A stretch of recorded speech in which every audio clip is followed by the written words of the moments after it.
This is the case of Mayhorn versus Hatton. Mr. Mayhorn, you are suing Mr. Hatton for $10,000 for alienation of affection because you say he had inappropriate relations with your wife. Is that correct? That is correct. Please explain. I have been a member of the church where the pastor, Marcus Hatton. Pastor? Oh. For the past 7 years. I met the love of my life there. And I knew once we met that Marcus would be the one to officiate our wedding. About 3 years into our marriage, we started having a few problems because I had some medical issues, we were struggling financially, and we both being leaders in the church decided we need to go see our pastor for counseling. Marcus suggested that we do counseling individually before we came together to do something collaborative. So we both agreed. About 3 weeks later, I did notice that she started to seem a little bit happier, you know, better spirits. And you thought it was working? I thought it was working. And then a little while later, she came to me saying that she wanted to go down to Greenwood to be with her mother for the weekend. So I'm thinking, okay, baby, do what you got to do. Well, not long after that, I'm at the church going over some financial issues with the church secretary, and she hands me an invoice with my name on it for a hotel in Greenwood the same time that my wife was down there. She says Marcus gave it to her. Wait a minute. So you found out through some church records that the church secretary gave you. Yes, ma'am. That your pastor had been yes, ma'am. Away with your wife? Yes, ma'am. Mr. Hatton, what do you say to this? Well, you took advantage of the couple seeking counseling?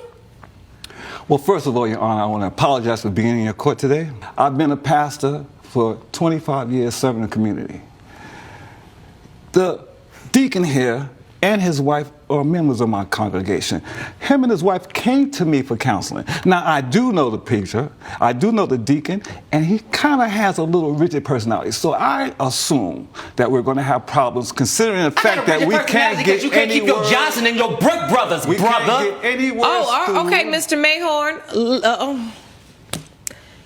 Are you denying that you had No, I'm not sex denying with his it, wife? but there's an explanation for everything. So you're not denying it? I'm not. You're admitting it? I admit it. You said there's an explanation. There's an explanation. What could that be, Pastor? Well, I'm a pastor, but I am a heterosexual man. So his wife would come into these private sessions dressing very provocatively. So yeah, she caught my attention and she was flirting with me. She is a deaconess of the church. You've seen her before that. This is true. This is true. And this is where it comes to my apologizing for that. Also, I would have to say that I talked to the man upstairs and I begged him to understand that I saw the wrongs in my ways and please forgive me. And knowing that I am a pastor and that he is a member of my congregation, I want to do right. So I'm here saying that I am agreeing with him in terms of that, but I'm not going. This is not him. It's his wife, Your Honor. It's that Jezebel is the reason I'm here. You narcissistic, gaslighting son of a biscuit eater. Stop it. Hold on. Mr. Mayhorn. Is that the way you talk to your pastor? You not my you pastor. talk to your friend that way. You're not a friend. Oh, of course I'm not your pastor. Let's get some order. Let's get some order. So, Pastor Hatton, yes, you are agreeing and you are admitting that you had a sexual relationship with Mr. Mayhorn's wife. Yes, ma'am. Well, at least he's not denying it. I'm not going to address the obvious right now, but did you guys hear him saying, "Oh, it's not my fault. She was dressing all provocatively. It's not me. It's your wife who decided to pay attention to me." And then what happened? You slipped and fall right into her bedroom? What happened there? No, I'm sorry. I never buy this story. It's the same kind of thinking as, oh, because she dressed like this, I can talk to her any which way. No, it doesn't work like this. It doesn't give you any right whatsoever. Even if a woman expresses interest in you, you know she's married. You know she's her sister that you're supposed to actually correct in a loving manner. Not this loving, the other loving, the brotherly love, not this kind of love. Back to the case. He is suing you for alienation of affection. Whatever Why that should means. you- How can he sue me for something that I didn't do to him personally? Your Honor, He needs to this- sue his wife. It's called alienation of Well, affection. man, he needs to sue his He wife. I says didn't force her to have sex with me. Well, but you were a party to it. Go back to how you found out about this, Mr. Mayhorn. How did you figure all this out? I was working with the church secretary, Miss Betty Jones. She handed me an invoice showing that with my name on it. I do have it here for your records. I'd like to see it. Backstabbing. Miss Jones? Can you give me all your evidence that you brought to court, please? Thank you. Thank you.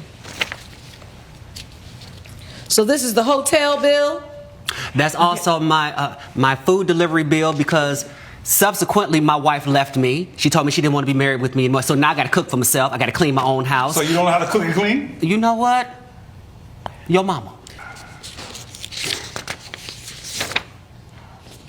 All right, do you have any evidence for me, sir? Evidence in terms of what, ma'am? Evidence that you bring to court to prove your case. This is my word against. I already admitted that I had relations with his wife. That's exactly right. But you said a Jezebel spirit? I thought you might have Okay, brought yeah, in so we something can to get prove, into that. to We can prove that definitely. you were not intentional in this. Because if you intentionally came between him and his wife, that's the basis for alienation of affection. Well, And now your witness is standing. I'd like to hear from her, Mr. Mayhorn. State your name for the record, ma'am. Yes, my name is Betty Jones. Hello, Ms. Jones. What would you like to add to this? I would like to add that I have been the church secretary for over 25 years. Nothing comes to the church I will not see.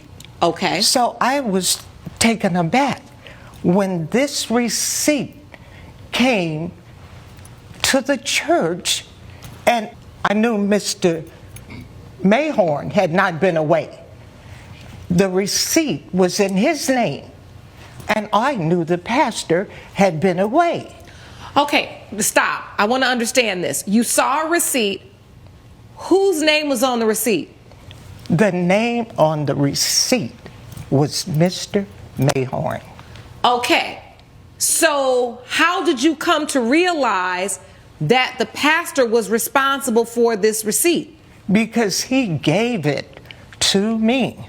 Oh. And I had already had an inkling that something was transpiring between the pastor and you know, I Mr. can give you Mayhorn's just one wife. receipt. You are the church secretary, so you are in charge of all the receipts. And if you had any problem with anything that I did, you could have came to me. We wouldn't have been here today. Pastor Hatton, Yes, ma'am. you're not giving no sermon in here, and you're definitely not yelling at no women. So bring it down a notch. Yes, ma'am. One of the first signs of a narcissist is he blames for his misfortunes anyone but himself. So at first, he said that that's the plaintiff's wife who initiated the relationship. Okay. Then he blames this lady that he ended up in the courtroom. I'm sorry, I feel the only reason you guys ended up in the courtroom is because you should have kept your pants zipped. And I don't know what kind of cult he's running. This is no church. This is embarrassment. This is a brothel. And now he's attacking everyone. He attacked this man who's the plaintiff, although it seems like both of them are hot-headed. And now he's attacking his secretary, who's supposed to just keep it quiet. I wonder what else was going on in that church. To be honest with you, I'm afraid to hear the answer. Let's go back. It was impossible for me to go to him because I had already done something amiss myself. I had been in a relationship with the pastor. Oh, so this is jealousy. And he promised to me that I was the only person.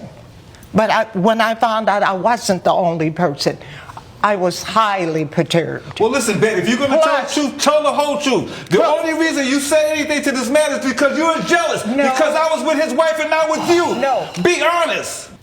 The church secretary just said, not only are you sleeping with the deacon's wife, you were sleeping with her too, and Yes. you didn't deny it. Don't deny any of it. What kind of pastoring are you doing? Well, I'll say this. I'm not the first pastor you heard anything like that about. Oh, actually, you are. This is an easy case, right? Easy in Because terms you've of... admitted that you slept with his wife. Yes. And under the law, you intentionally do that when you know they're married. You even knew their marriage was going through a bit of a rocky time. They came to you for help, for counsel. And instead, I always say this, do not seek counsel under the covers. And that's exactly where you led Ms. Mayhorn. It wasn't And it is for intentional. that, It is for that reason I'm done hearing from you. It is for that reason it has been determined by this court that we are ruling in favor of the plaintiff for $10,000. Pay it. And if I were you, I would step down as pastor. I don't think this is a role you take seriously or you value, and God don't like ugly. Court is adjourned. Vengeance is mine, saith the Lord, but today all that is the stuff you day saying of in here today, recompense. you You say that giving stuff up to me the when we money, get outside, chump. all right? You giving up the All that money, stuff chump. You say You giving now, up the you say money, that when we chump. get outside. You may now I'll exit the show you, courtroom. you chump. You may now exit the courtroom. What kind of church is this? Is it some church of free love? I don't know. But this is ridiculous, guys. Obviously, this is not the church anyone should be attending. The defendant mentions he's been a pastor for 25 years, and I don't know what kind of Bible he was reading. Or was it a Bible? Was it something else? I don't know. But he obviously missed a few chapters. So I'm not going to even touch on that subject because whatever we just witnessed is so wrong on so many levels. And it just looks like he has never held a Bible in his hands, yet alone read it. I completely agree with the judgment. I do believe the plaintiff is owed that money all the way, and he is the victim in this situation. I'm going to pray, guys, for wisdom and guidance when it comes to picking the right church for you. If you are a believer, stay vigilant, pay attention. Don't just blindly follow, because you can run into pastors like that. They will get up there and they will preach, but it's up to us to stay vigilant and stay true to the word. What did you guys think about this case? Do you agree with the judgment? Please put it in your comments below, and thank you so much for watching.